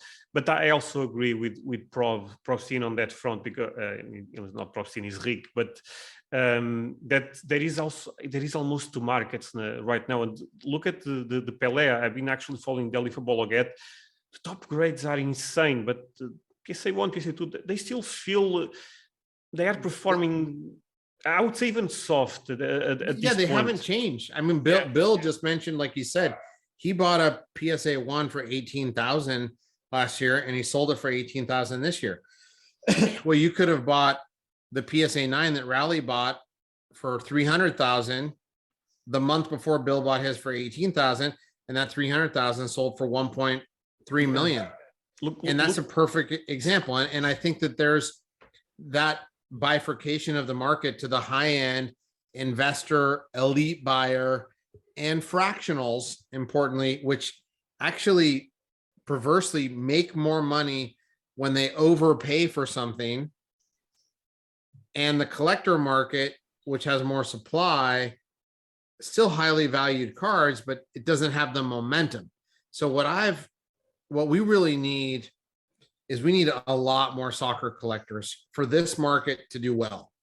And they usually start through modern, then they go back to pre-modern, and some percentage ultimately drift back into, vintage. So we need a lot, which we'll see in this World Cup, how many people start with the sticker albums, right? Kids, they start with the sticker albums, and then they ultimately get more interested in going back to some pre-modern, and then from there some percentage will go back into vintage, and those collectors will be fine picking up a PSA 2, 3, 4 of a card, and be happy with it. Because honestly, Andre, I've held PSA 8, like let me take my Alifas. I think I have 4 Alifas. So I look at a 4, a SGC 4 versus my 8.5. My 8.5's a real good 8.5, but I look at it and I'm like, does this one give me 40 times more pleasure to look at? No. It's just a market ego. Well, this is one of the highest graded, and that doesn't really do it for me. It's more like, do I enjoy the card? I mean, and then I wonder, oh, that kid, he's scared to death. He's on the field. What a beautiful blue uniform. Wow, he's on the state. You know, I look at the card and yeah, if there's a crease going through his face, I'm like, oh, I don't like that. But in general, if it has general good eye appeal, that's what I go for. And I think most collectors are like me. So if we have more collectors come in, that's what we need to bottom, you know, to help the base of the entire soccer market. And I'm hopeful that we'll see that over the next 4.5 years with 2 World Cups, one of them being in America. No, and again, not my market. The ultra modern market, especially when you look sometimes at PSA 10 versus PSA 9, they look exactly the same, but we see 10x, and our eye is not even capable to. That's when things get a little bit scary, because we think, I mean, come on, this is just so crazy to see people putting so much trust in other person that end up grading the cards for you, that sometimes is in the hobby for less time than me and you. So if you think about that type of stuff, and I talk about this, maybe we are facing some type of grading mania right now, and we'll look back 10 years from now and we'll say, at that time, look how much people paid for a better grade that right now with more technology needs to be regraded, basically. So there is always that, or not now, or again, predicting the future is impossible, or things can keep going this way. But I tend to think if, like, let's use one of the ridiculous examples that we saw, which you pointed out, right? The 2006 World Cup Messi's and Ronaldo's, and the factor of the 10, you know, 15 times. You know, I'm pretty confident that if you bought, you know, if you bought 10, let's just say it's 10 times. If you bought 10 9s and you bought 110, and we have AI grading 10 years from now, and you resubmit your 10 9s and your 110, I think there's much more probability you get a 10 out of those 9s you had than, and imagine if that 10 turns into a 9. I mean, to me, the math, the risk reward. Oh, and it's so hard for me to pay these PSA 10 premiums. But again, I'm not primarily doing this as I think it's a risky investment, but I'm not doing it as an investor. But for these people that are, you know, I think it's good for a short-term window. But if you're looking 10 years out, I think you're taking a tremendous amount of risk. I agree. You know, paying these premiums for 10s. And think about a 10 can only go down. There is no up for that. And again, that example of the 2006 Panini World Cup cards, actually, if you bought PSA 9s, you did much better than the PSA 10s, because I believe it was 15x, and right now is 7x, which is still crazy, but you get the point. Is down quite a lot. And again, not my market, and even less your market, but when it comes to ultra modern. If you don't count numbered cards, of course, I believe grading tries to make things that are not rare, and that's a tricky thing, because, I mean, I see people saying, look, the PSA 10 is 10K pop, the PSA 9 is 20K. For me, is whatever. Buy the PSA 7, because that card is not rare. Who cares? And again, different conversation for another day, to be fair. But I honestly believe people rely a lot on PSA, SVC to make things that are not rare, condition rarity. But I don't think that they can even accomplish that a lot of times. So. Yeah, which is why, you know, one of the reasons why I like rare, unique pieces in vintage, because there is that true rarity. And even if they don't come up all the time, you know, when they do, all you need is a few people to recognize it. So like that Puskas, I was hoping that not a lot of people would be that interested in it, and it would go for, you know, 40,000. Unfortunately, which still is a huge number, right? But I was willing to bet on, you know, buy that card for 40,000 before the auction starts, and then boom, a couple people say, hey, I really want that. But that's your fault, because you've been talking about that card. I believe you're not educating the market, so maybe it's my fault. Because, for example, I became more aware of that card because of you, because I actually remember you even sharing that on my Discord, and I always thought this is a beautiful card, and like me, more people saw that. And again, sometimes we talk about things that end up going up that we still try to have a we're still position. trying to get. I mean, it happens to me all the time. I talk about things and I'm like, oh man, I probably shouldn't have talked about things until I actually bought, another one. But I think it's good. I think we're doing a service for the, and I know you take a lot of shit. I take a lot of shit about saying things and like, oh, I'm not trying to promote anything. I could burn my entire collection and my life would be exactly the same. I'm not trying to make, any money on my collection. I'm thinking about how I could donate it more than I'm thinking about how I could make any money off it. But I'm trying to get information out there about the hobby. And I know people are in a different situation. So I also don't want people to get burned and hate the hobby because then they'll leave it. And I think it's fun. I mean, I've super enjoyed the hobby and I'm trying to give back because it was really hard for me to get this information and it's only because, all the time that I spent in and with all the collectors who were super helpful to me in little pieces that I think we can package the information a little better and get information out there. So, I this is again another aside, but I think it's important that we continue to do, what we're doing because, there's not a lot of content out there about, soccer cards, right? And the market, it is such a difficult category, it can be intimidating to people. I mean, I think people like when you talk about cards they own and that they don't like that much. If you talk against cards they also own, you know what I'm trying to say? So it's difficult to make content because of that. But in the end, it is. I mean, like I don't know if you saw, I did a predictions video at the beginning of the year, and I saw. Yeah. So one, I talked about how I thought, and look I don't like it. I've got a couple PSA 9 Messi 71 Bisses. I've got all his rookies. I'm heavily leveraged to Messi, but I just didn't see a good backdrop for Messi for this year, and I caught a lot of hate for that, right? Like DMs like, oh, why you hate Messi, and I'm like, but see, come on. I don't get that. For example, I end up disagreeing with your perspective on that, but you explained very well why you believe that. I mean, and in the end, we don't know for sure that can be a crazy influx of people, and who knows, Exactly, they could go. I mean, it's fine, right? So, but it's just an opinion. But then you get all sorts of like inbound stuff. Is like and of course, it's people that own those items, and they don't want you, and I'm like, I'm not saying that's what. If I knew it was going to happen, I wouldn't still have a job. I would, I'd be playing the market and I'd be done in 2 days and I'd be retired. Right. So nobody knows it's going to happen. These are some things that I see that may happen, that may not. And that's why it's a prediction, but we catch a lot of crap, because, it's hard to say anything without it being construed as an opinion.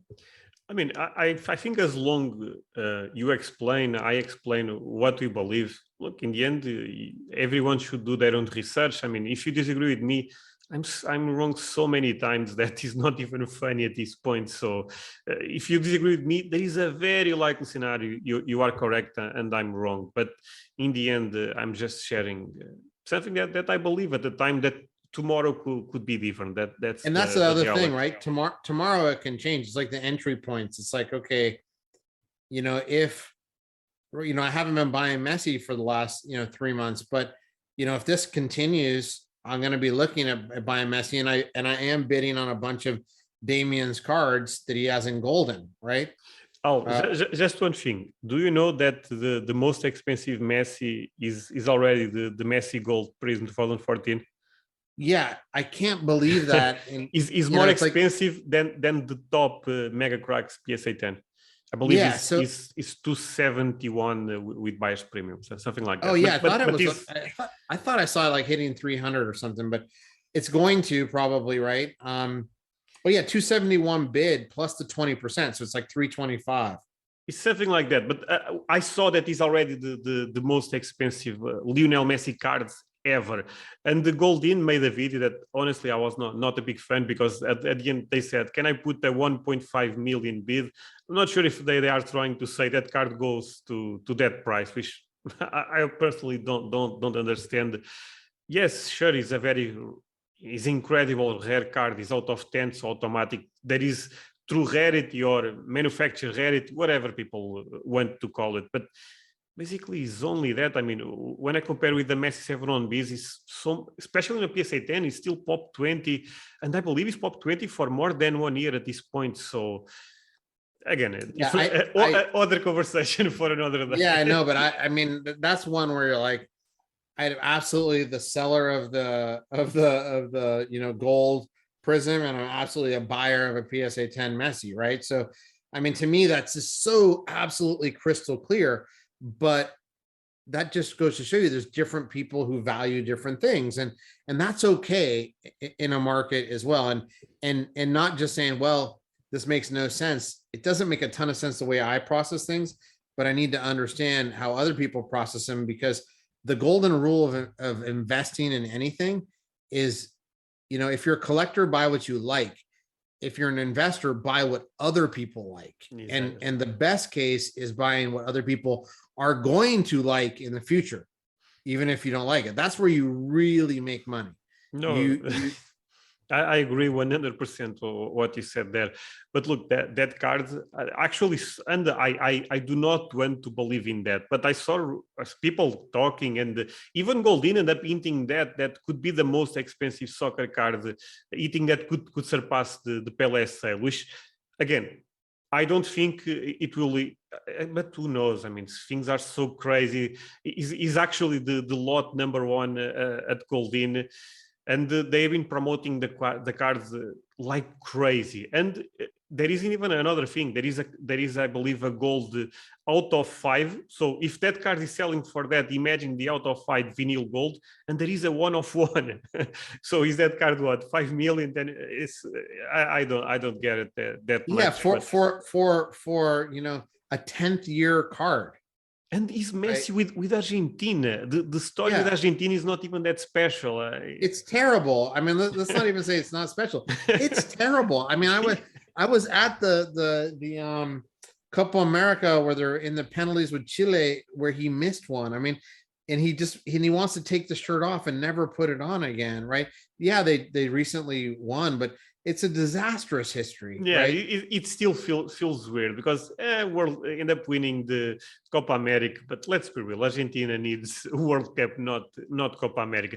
Not saying it's irrelevant, but that card, again, I even agree that 2014 Prism is iconic, is a potential iconic set in the future, since it was the first big American set. I understand that perfectly. I think those cards should, of course, demand some type of premium. It's just how crazy those numbered cards can get, and probably a very also unpopular opinion, but I believe auction houses play a big role on this. The way they promote certain stuff, the way they say certain things. Actually, I will share one thing. They said that card is the gold is similar to the PMG green Kobe Bryant. I got some hate because of the Pioneer Trouble situation, but at least those cards are very similar in terms of look, and I explain very well. Goldin comes and says the Prism 2014 is the PMG of soccer, and people go with that, and that card is already doing crazy stuff. So again, it is what it is. To finish my thought on this, I think people focus too much on content creators, and not saying those we have a role on the market, of course. But, and I have this opinion for a long time, the narratives that they are created by PWCC, Goldin, etc. Because again, if a Messi second year sells for a lot of money on Goldin, automatic the increase on prices for that particular card will be insane in the next day or a couple of hours after that. And that I can guarantee one thing, that the Prism 2014 set will become way more expensive, especially colored stuff, numbered stuff for Lionel Messi after that sale, because it just makes too much sense to people assume that, okay, I cannot afford the out of 10, but maybe I can afford out of 50, out of 99, etc. So yeah, so I mean, and who knows, right? What I think is you'll see that effect, and then over time that'll start to drift back down, because there's no fundamental reason why, right? I mean, it's rarity. Even if you don't agree, of course, it's out of 10 is rare, but But the thing is, but all the numbered cards, if you add up all the numbered cards, there is a lot. it's going to be like 700, right? There's 700. That's more than the pops of the mega cracks. No, it's crazy. And I've been thinking actually a lot about that card for one reason. If I try to buy a Pele, a Leaf, I need to put 20K to buy a PSA 1, maybe a little bit less, a little bit more, let's say 20K. If I try to buy that Messi, the gold one, the gold one I can't afford, especially if it goes for those amounts of money. But I can buy a base card that is exactly the same photo for $50. So you understand what I'm trying to say? It's so difficult to look at that card and look at the Pele in the same level, because the Pele, the entry point is huge. 20K is a lot of money. But the other one you can find for so cheap, and even a card out of 199, I believe, is around $500, 1K, which is still a lot of money.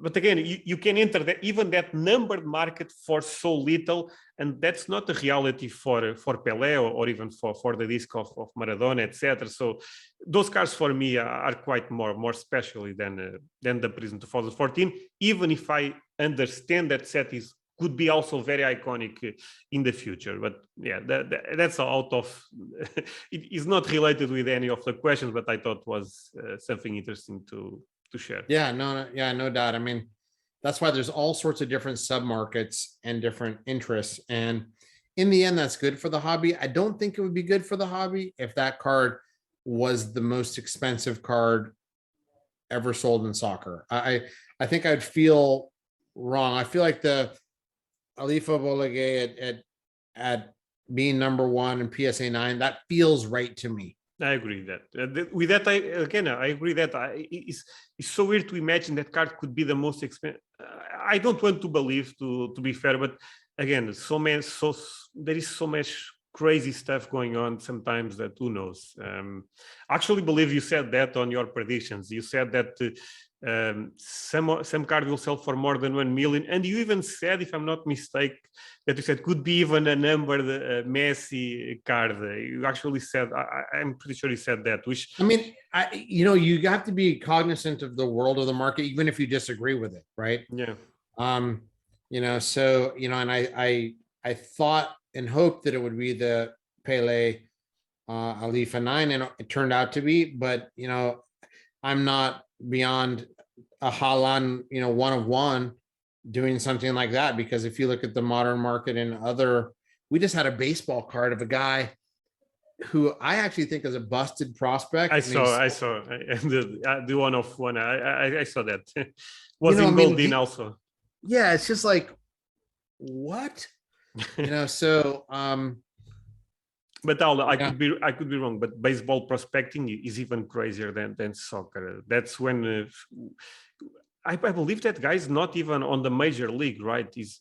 That's insane. That's really insane to think about. Honest, at least Haaland is playing for Borussia, which is a big team. So yeah. Let's move on. This is also a very fast one. 1 year from now, do you believe that at least will be official that PSA will be in Europe? This is for fun. We don't have any type of information on this front, but why you feel that? Well, I think they needed to solve their biggest market problem, which is the US, and so I'm sorry, just one thing. There is actually a lot of hints that this potentially can happen.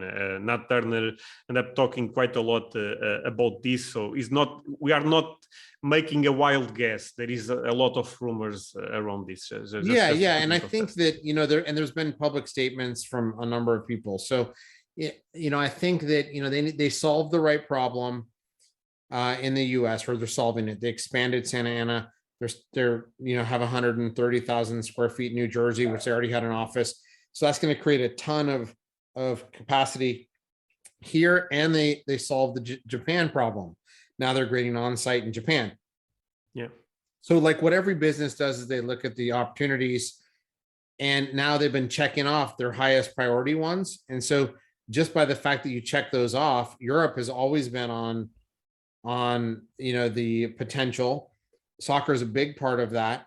And, as you start to knock off other priorities, it falls into line as that's the thing you do next, right? That's just the way that you manage businesses. You have these 5 projects, 3 of them are done. The other ones that are, number 6 or number 7 are now number 2 or 3. And I think that they're getting to that phase where they can allocate the resources to make it happen. Now, to what scale? Well, it may start off with a scale similar to what Japan was, more of a submission office. Some people where they organize things there, they organize the shipments from there to probably the New Jersey site, right? Before they start doing on-site grading. That's how Japan was for many years. So that may be how they start. But it would be easier to submit. You wouldn't have to deal with all this custom stuff if it's mainland, Europe, which are 2 big factors that people have to deal with. So yeah. I believe that just as a general business person, that's going to happen. The timing right now, that gives you, you're basically saying end of next year. That's a lot of time for a business to do something, 18 months plus. It feels to me like it's natural. I don't have any inside information about the actual dates, but they've publicly said it's an objective. And now they tick off the boxes of M&A and expansion. I think it becomes the next natural thing. I believe Nat Turner said that around September, the backlog should be basically done. So I believe after that they will start looking into bigger things, because right now the backlog probably still a huge priority for them. And this is a fun one. You said that you collect, of course, your Negro League collection, and you can talk about them because it's also the last question. And Star Wars figures, that's actually quite interesting. I've been collecting Star Wars quite a lot lately, so it's fun that you say that. I collect, but cardboard, not. Yeah, I mean, I have some cards, and I'd like to do the sets that I collected as a kid, the blue, yellow, green original sets from 76, 77. But, I really spent a lot of my childhood playing with the little figures, and the fact that some of those are still unopened, and some of the, the history of the 12 backs and the 24 backs, it's just something cool. And like, there's all these little nuanced stories. Like one of my more fun ones is a Jawa that was sent out with a vinyl cape. Have you ever heard of that? No, but that seems amazing. Yeah. So it was an heir. They sent the drawing to Taiwan, and, they're like, oh, a Jawa, and they put them in a vinyl cape, and then they ship the product, and they're like, oh, no, it's wrong. You have to, ship them back, and we'll put the little cloth capes on. And a few of those vinyl ones survived. So it's a very rare, figure, especially, on the back in an AFA 85, which is the highest grade. So there's just a handful of those, known. So I was able to find one of those, and I'm like, this is too cool. What a great story. So I got one of those. And so, I mean, it's something that I dabble in. I don't have a massive, collection. It's not like, just one thing that I realized right now. Sometimes feels like I'm not looking to you, but I'm always looking to you because I have 2 screens. Yeah, you have multiple screens. I have 3 screens up as well. So don't think I'm actually always looking to you. Sometimes I just change the direction. But yeah, I'm also a huge fan of Star Wars. I collect basically cards, but I think it's fascinating that you go into even a different type of collectible on the. Like Star Wars is huge in terms of collectors. It's insane. It's all collecting has an element of nostalgia, right? So for me, those movies were amazing, huge part of my childhood, things I'd play with. So, I do worry a little like about investing too much in that, because the people that have that super close connection to Star Wars, even though it's a great big franchise and now Disney has it, I wonder if those people will go away with time. I honestly don't agree with that. I think Star Wars is still insanely strong. There will be a new series for Obi, and people are super excited. I honestly believe Star Wars is still strong. Of course, with the original movies, and people relate more with that stuff. But Star Wars is still a super strong brand. The franchises, I just wonder about the older, like if it's going to continue to be important. I personally am saying yes, but I'm not 100%. I don't have the conviction around the staying power, especially some of the recent prices, because they've done really well. These figures and stuff have done really well over the last couple of years. But for example, the new set, the Top Scrum Star Wars Galaxy is doing amazing. That was huge, right? And because that's the first Top Scrum for Galaxy. Galaxy started on 93, and instead of pictures of the movie, etc., they end up putting artwork, and is a beautiful product. Honestly, I'm a huge fan of that. But lately, in this case, last year, they made the first Top Scrum Galaxy, and those cars are going bananas, basically. I saw people saying that there are cars trading, low number cars trading at over 5K for that set, and the set is really, really, really beautiful. And autos, stuff like that does very well nowadays. Actually, I'm not sure if you have been following that, but the Marvel market exploded completely in cardboard, and Star Wars is falling a lot into that, because the Marvel guys right now, since the Marvel is already to what they are putting eyes into Star Wars, because it's the next big brand, makes a lot of sense. So I love both brands. So and I think that I just like it. I don't actually, now that I think about it, almost all of my collecting really isn't about if it's going to be worth more or less. It's just connecting to, like I'm looking up and I got the Zelda video games. It's just reminds me of playing them as a kid, I just buy stuff that I connect to, on some level. Can I share a crazy take with you? But again, another super unpopular take. I actually believe video games one day will be the biggest collectible in the world, graded video games. I know some people hate on those, and there is a lot of manipulation, but it's crazy how this generation connects with video games. And I believe that market will be huge, because it's another international market. If you think about video games, it's not only in America.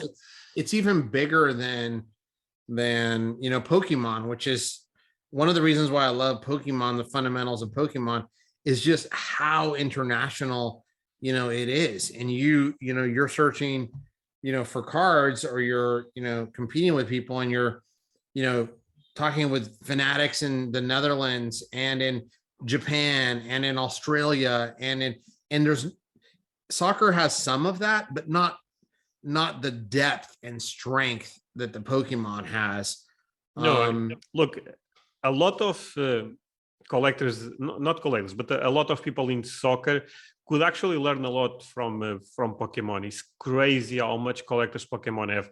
There is cards that they never come into the market. It's crazy. And in soccer, we feel like that we are seeing even rare things coming into the market, which sometimes makes me believe that there is still a lack of true collectors. In Pokemon, there is people that don't sell you for, does not matter almost, of course, everyone have a price, but it's difficult to take things out from certain collectors. And I think it's also fascinating, and we can learn a lot from other markets. It's so international. There's so many nuances to it. There's all these between the promos, the regular cards. I think there's a lot to the rarity. I think there's just a lot in that market, and it's so global that I think it surprises me, and I think it surprises a lot of people when they see how many cards PSA is grading, and it's like right behind basketball. I mean, this is bigger than lately Pokemon have been the top. And people think that if PSA opens in Europe will be about soccer. People are very wrong about that. Soccer will be important, but they will be grading a lot of Pokemon and even other TCGs. In Europe, the TCG culture is giant. I mean, because sports cards never end up being a thing, a mainstream thing like TCGs. I mean, we end up collecting stickers, stuff like that, and there is merits into that, and there is some people that have nostalgia for those collectibles. But Pokemon, Magic, Yu-Gi-Oh, etc. Those markets are quite ahead in Europe versus soccer. On that, I have no doubt. But I tend to think the more, because I'm a good example of that. Look, I started collecting soccer because of TCGs, because I was buying graded Magic the Gathering cards, and I was like, you know what, let me see about sports, because if you go to eBay and you start buying graded cards, it's a question of time until you find a Michael Jordan graded. And I was like, I don't know a lot about basketball. Let me see about soccer. There is Messi cards, there is Cristiano Ronaldo cards. That was the way I ended up getting introduced into the hobby. And I feel like a lot of people get introduced in the same way, because when I get a follow on Instagram, I tend to look at the profile of the person, and a lot of times that person, especially if he's from Europe, he collects Pokemon, he collects that type of stuff, because there is a huge crossover. And the question that I really want you to talk a little bit more, because I know this is so important for you, is you said the word to define your baseball Negro collection is history, right? I know you actually have been working on that lately. Share your thoughts and why you think it's so important to tell the history of the Negro League. I only know about the history of the Negro League because of you, since you end up sharing some stuff on Instagram, and I started actually researching about that, which is a fascinating story. But share with us why you think it's so important to Yeah, well, collect. I mean, you know, I think that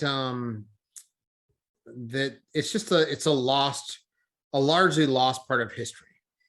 So, you know, I think it's important to document the voices of those who didn't have voices, you know, or you know, at the time. And, you know, I think that it's been kind of until recently where I realized that, you know, I have, you know, accumulated kind of an impossible collection, which includes many examples were the only known examples from obscure Latin American, you know, countries. And that just nobody, number one, knows about these. Very few people know about them. And then number two, very few people know even about the history. Even, you know, I had last week Major League Baseball at my house, filming, you know, some of the collection. And I have, you know, there's people that have worked for Major League Baseball for 20 years, and I'm talking to them about players that they've never heard of who actually are in the Hall of Fame, right? So, you know, just the voice needs to get out there. And I have, you know, well, I was going to say in my house, but really in the bank, in this dark, you know, vault, some of the most important artifacts. And I just feel like I need to do more about getting those stories out. And it's important when I think about it, how historic some of these players are, where people don't even know there's cards or, you know, bats. Like I have a lot of their bats, which are the only known ones you can track to them. And, you know, they're PSA authenticated and some of the best bat people in the world. You know, should this stuff be sitting in my house? I mean, it's kind of cool, but at the same point, you're like, this is actually more historic than just being me. If it's the only Josh Gibson bat known, you know, which Josh Gibson is widely considered one of the best Negro League players, one of the best baseball players ever, and he has one known bat, and you know, I have it in my house. That's just kind of, I've realized that how important this is. At the first point, I was like, oh, I want to collect this stuff. Great, because I had this great childhood interaction. I felt like it was unfair, but I've kind of pieced together a really truly epic collection of like virtually everything that we know exists.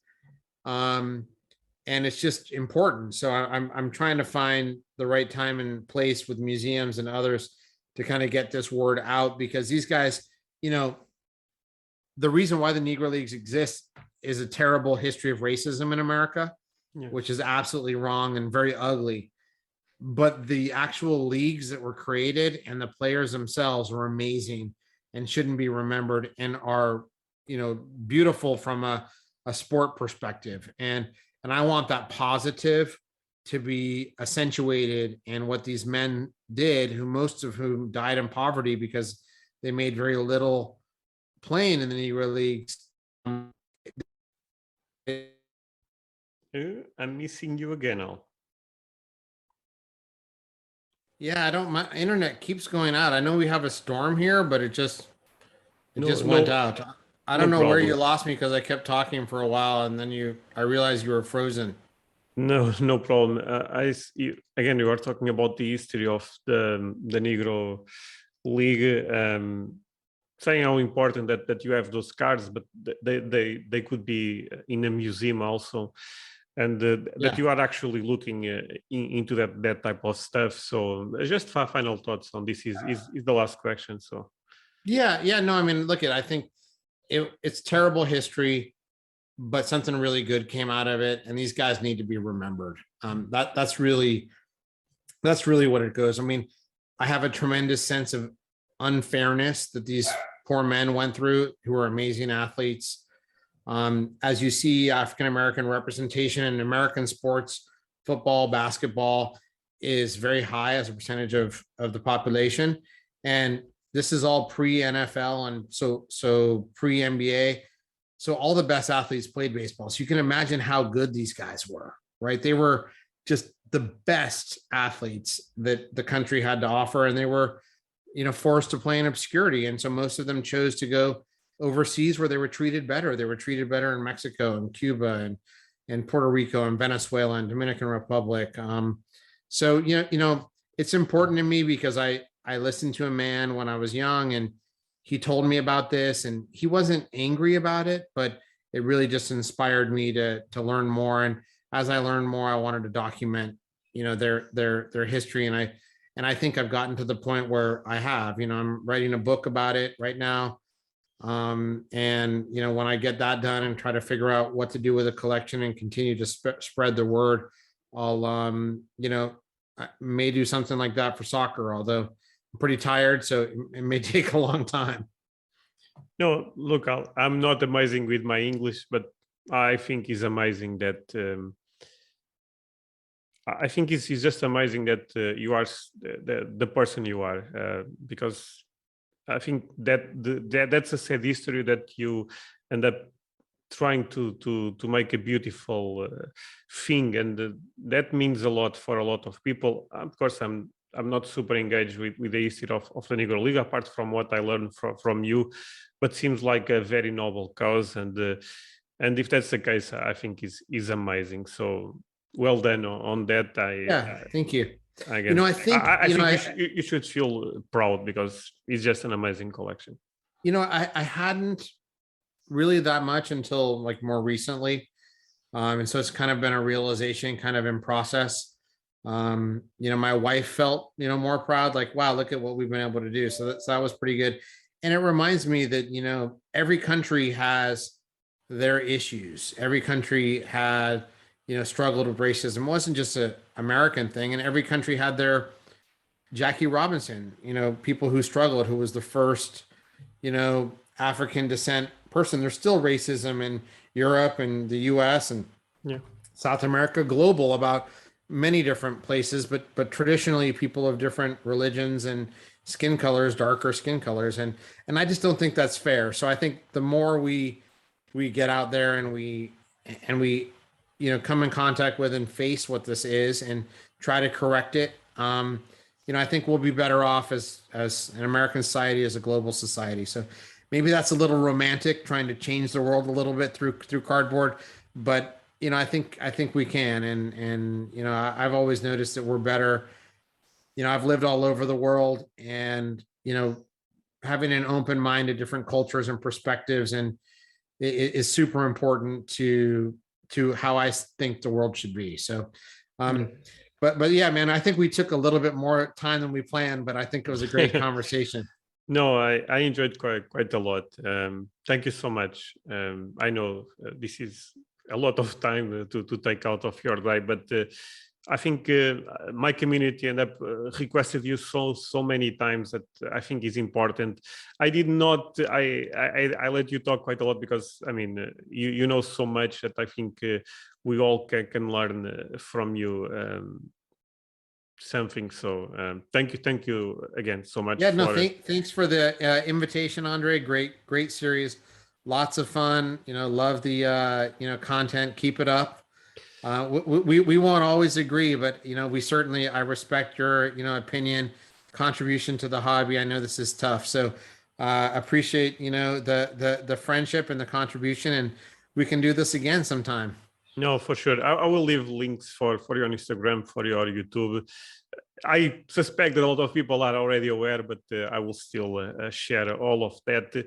And yeah, thank you so much, guys, for watching to another episode. Great guest. I thought this was a lot of fun. Hope you guys also enjoyed, and see you guys next time. Bye.